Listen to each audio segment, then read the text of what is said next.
Here is a classic mistake that confuses almost every new cloud learner.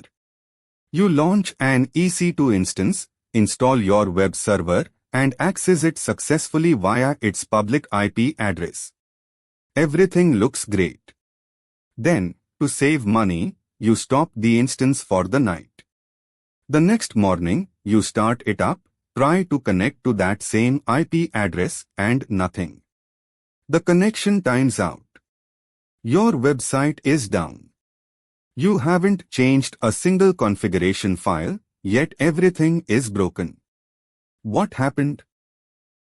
The mistake wasn't in your server config, it was in your assumption about the IP address.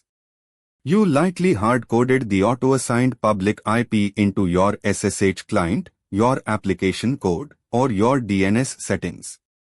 You assumed that the IP address assigned at launch belongs to that instance forever. In the world of traditional data centers, physical servers indeed keep their IPs.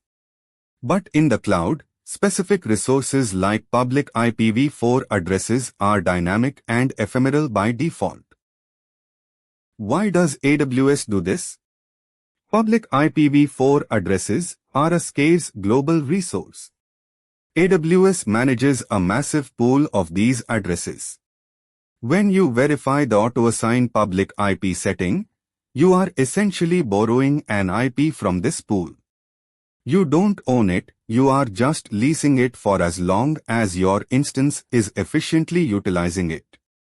This dynamic allocation allows the cloud to scale elastically without exhausting the global address space. Let's look at the life cycle. When your instance is in the running state, it holds on to that public IP. However, the moment you transition to the stopped state, AWS reclaims that physical resource, the public IP, and returns it to the free pool so other customers can use it. Your instance retains its metadata and storage, but it loses its networking identity. When you start it again, AWS grabs a new random IP from the pool and assigns it to you. It's crucial to distinguish between private and public IPs. Your private IP address, which exists inside your VPC subnet, does persist through stops and starts. It remains with the instance until termination. But the public IP is external. It is a dynamic NAT mapping managed by the Internet Gateway.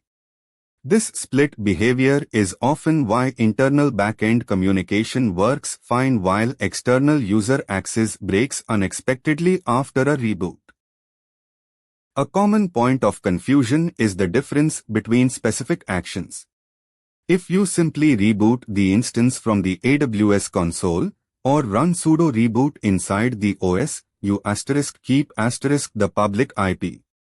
The instance never technically enters the stopped state. The IP change only triggers when you fully stop the instance, power it off, and then start it again. Knowing this distinction can save you a lot of troubleshooting time during maintenance windows. So, how do we fix this? The most direct solution for a single instance is an elastic IP, or EIP. An elastic IP is a static public IPv4 address effectively allocated to your account, not just the instance. You can associate it with an instance, and it stays with it even through stops and starts.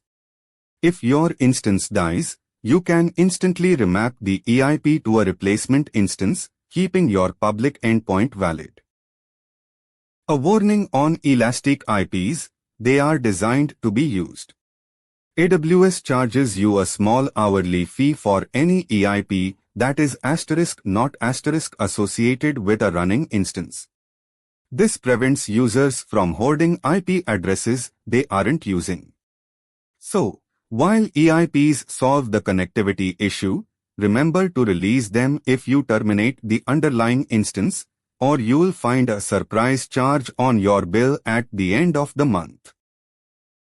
For production applications, Avoiding IPs altogether is the best practice. Use a DNS hostname. You can use Amazon Route 53 to point a domain name to your instance. Even better, place your instances behind an application load balancer.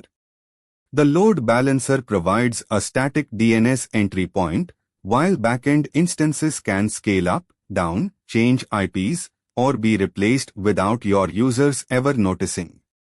This is the truly cloud-native architecture. To summarize, never hardcode an auto-assigned EC2 public IP if you plan to stop your instance. Expect it to change. For static needs like a bastion host or simple mail server, allocate an elastic IP. For scalable web applications, use a load balancer and DNS. Mastering this behavior is your first step from being a cloud novice to a cloud architect.